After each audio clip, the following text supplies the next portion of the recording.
Are you feeling tired every single day, even after a full 8 hours sleep? Or do you find it difficult to get out of bed in the morning because you're dreading the day ahead? And when you finally manage to start working or studying, like your focus is just not there, like your mind is somewhere else. Well, my friend, you are experiencing burnout. There's a whopping 89% of Americans experiencing burnout in 2023. As a junior doctor, like I had super crazy weeks where I work 90-hour work weeks, but somehow I still managed to get everything done and avoid burnout. So how do I do it? Today I wanted to share with you my 4 simple steps that I follow every single time to stay consistent to avoid burnout. But first we need to know what actually is causing burnout to be able to come up with a foolproof plan to counteract it. It's surprising, but whether or not you are a student or you're working, there is a formula that causes burnout every single time. During my time in university, I noticed that burnout would slowly creep in when there is more and more content that I need to memorize and the deadline for exams is coming up. The pressure gets really overwhelming. It felt like at a time that I was spinning out of control and there was no one to rely on but myself. And now in my work life, it's pretty much the same story. So what are the most common reasons for burnout? Usually it's a combination of these factors. Number 1, a lack of control. Number 2, high workload. And number 3, lack of support. So now that we know what causes these problems, we can come up with a foolproof plan to counteract these stinks so we avoid burning out again.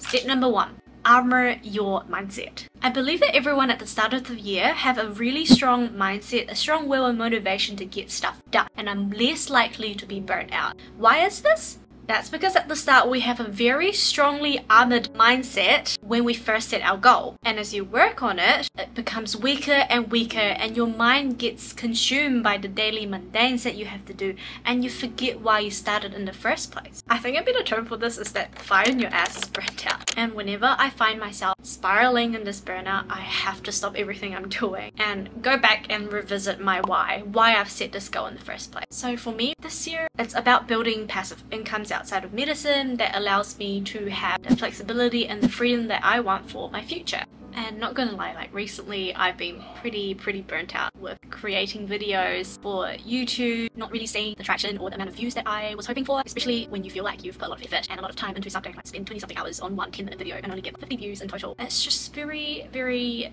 demotivating, especially because my parents, especially my dad, does not at all support this lifestyle that I'm living, like this digital nomad decision. That sort of adds on as a pressure as well. It's really easy to get burnt out. So I need to remind myself that this is only a very small moment in this large scheme of things, building towards the future that I've always dreamed of. So yeah, revisiting your why is essential when things get tough. Step number 2 is to take back your control. Feeling burnt out usually comes from the shitty combination of too much workload, too much pressure, not enough support, and you feel like you've lost all your control. Look, we can't change how much work you need to get done. We can't change the fact that your boss is a mean person, but there is one thing that we can change, and that is to take back your control fully. First, you need to identify what your big goal is, and then step number 2, you just need to break it down into actionable steps. Number 3, you need to prioritize these tasks based on how important they are, the value they provide you, as well as the amount of mental energy that it's going to require to complete that task. Number 4, then you schedule these tasks into your calendar, making sure that you prioritize the things that are the most important and the things that take up the most mental energy and the most demanding tasks, and do it while your energy is at its peak. For most people, scientifically, this time is usually early in the morning. So schedule those things that you hate doing, that you know is going to take up so much time and energy, for the first thing in the morning. Get it over and done with so that you make the rest of your day a lot more smooth.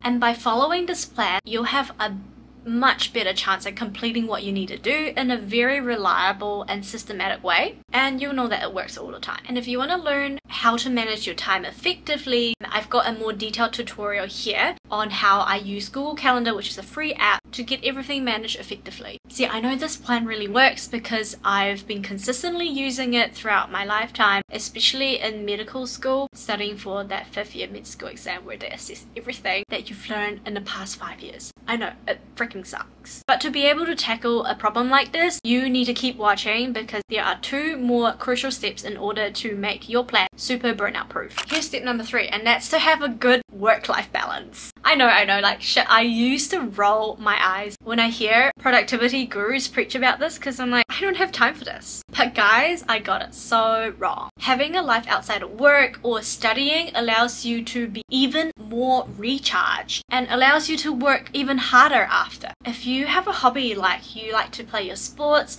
or your hobby is hanging out with your friends and having bubble tea at late night, like, don't give up on those hobbies. Instead, you should use these activities as rewards or as motivators to get yourself to work harder. Because by scheduling those leisure activities alongside your work time or study time, you'll find that you are so much more time efficient and you work harder in order to want to enjoy those activities without feeling guilty. It's a superwoman scenario where you get your endorphin hits while you stay productive. If you guys are finding this helpful, I would so appreciate if you hit that like button and subscribe to the channel. Step number 4 is to get others involved. One of the biggest factors that lead to burnout is actually feeling alone and the lack of support. And as a doctor, like, I've experienced a lot of imposter syndrome and really hesitated to reach out to my supervisors or my colleagues because I was really scared that they'll judge me and that they'll think that I'm weak. When I was in the emergency department, things got really hectic and I was crying and losing my hair because it was so stressful. I ended up confiding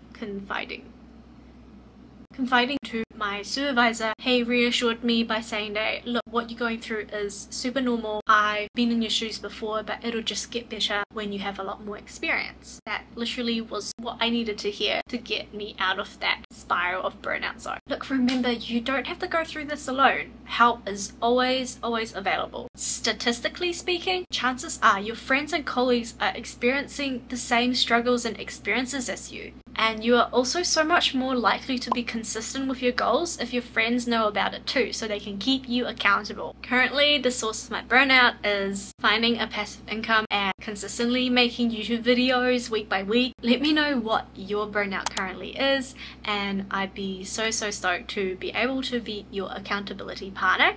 We can all support each other in this tough times. Like, you don't have to do this alone. Watch this video next if you want to learn how to master your time management skills, especially when there's so much going on. Thanks for watching, guys. See you later.